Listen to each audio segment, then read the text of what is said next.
राज्यर अण अनुदान प्राप्त उच्च माध्यमिक विद्यालय और महाविद्यालय विभिन्न दाबी को नहीं मुख्यमंत्री निकट में पहुंची संघ।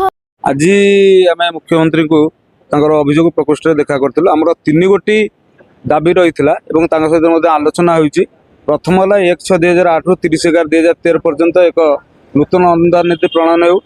द्वितीय था जे एडमिशन फी जो है स्टूडेंट मानकर तापर आलोचना है एवं जे जो अण अनुदान कॉलेज गुड़िक अच्छी बर्तमान आमर ओडिशार अच्छी से +2 हो कि डिग्री कॉलेज गुड़िक हो तापर पुनर्विचार करने आम अनुरोध करुचु एवं आपर आलोचना हो बोली से आमको कहते।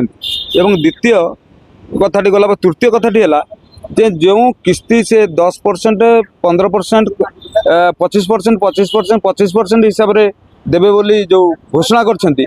आमर आउ गोटे दाबी है जे ताकू 2टी किस्ती 50% 50% भाव में डिसेम्बर मास भितर आमको दि जाऊ। यही 3 गोटी जो दाबी को नहीं आज आम मुख्यमंत्री को भेट करूँ। पाखर भी आमर सचिव शाश्वत मिश्र महोदय उपस्थित थिले। लोक सरकार जेहेतु आम विश्वास भी रखीचु जे यथासंभव ये जो आमर दाबी 3टी पर आलोचना हो एवं सर्वप्रथम एक अनुदान नीति प्रणयन करा जाए। मो Deepak Kumar Sahu, non government aided and unaided higher secondary school and colleges +2 +3 employees association Odisha नाहकटेर सभापति दीपक कुमार साहू।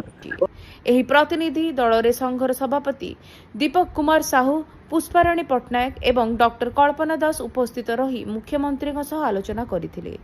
दाबीगुड़ी को सरकार सकारात्मक भाव विचार करी आवश्यक पदक्षेप ग्रहण करिवे बोली संघ आशा प्रकाश। अल्प परिश्रम रे अधिक आय देउछि सौमेन अग्रवती।